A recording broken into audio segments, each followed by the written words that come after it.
Hello everybody, today we're going to be talking about the Iterator friend class inside of the list class in Project 4. So first we'll just start off with an example that will show us why we think we need this Iterator class.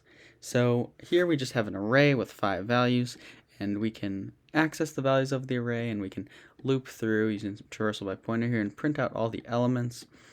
Now let's look at a list. So we've initialized the list here and we've inserted the same 5 elements.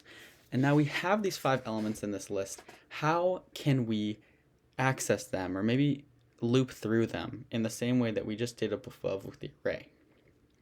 When thinking about this and looking at the list class, it doesn't seem super intuitive at first, right? So we have these node pointers pointing to the first and last. We have this node structure that our list is made up of, but all this is private, and we don't really know how we're going to get to it externally. So I think it's super helpful to sort of visualize this problem, right? So we have our list here. We know that we can access the first and last elements, but all the stuff in the middle, it's sort of not super intuitive of how we would get to it, because our list is not stored in contiguous memory. And when we look at our array to the left here, we have a pointer that can point to the first element, and we can just increment it and get to the next elements because they're stored contiguously. They're all next to each other, and just by incrementing the pointer, we'll go through and cycle through those elements. Now this is where the iterator class comes into effect. We have an iterator, and we can come down and see our iterator's friend class of list, which means it has access to all the private variables in list. But what does the iterator have? The iterator just has a node pointer. So our list is a structure of nodes, so we can imagine this is probably pretty useful, right?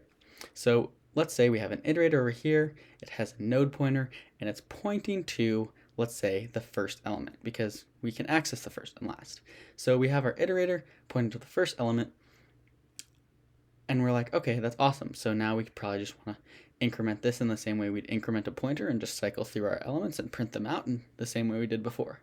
But it's not quite as simple, right? Because if we increment this node pointer, it's just going to move up one space in memory, space derived from how large the items are that it's storing.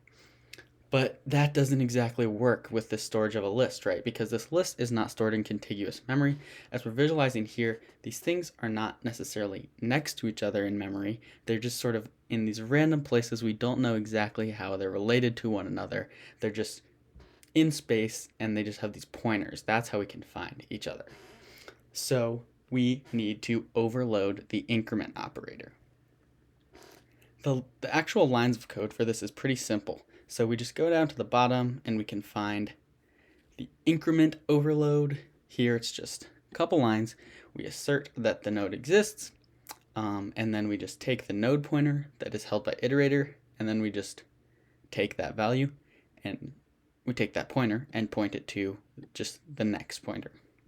Now this overload is fairly simple, but it accomplishes a lot, right? So now we have this iterator that's pointing to our first element, and just by incrementing it, we now are pointing to the next element. We looked to that next pointer, which points us to our next element, and now this increment is functioning the way we intuitively think it should, right? Because when we think of an increment operator, we sort of think, okay, you increment an integer, it gives you the next integer.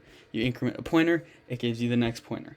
And now we have this increment on our iterator that just gives us the next iterator, and we don't have to think about everything that's going on under the hood.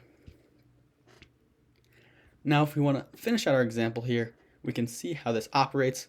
So what we would do is we would have an iterator that points to the end of the list, and then we would initialize an iterator that points to the beginning. We would make sure it's not hitting the end, and then we can use that increment operator that we just overloaded. And then we can go through and simply just print out each value like we did before with our array.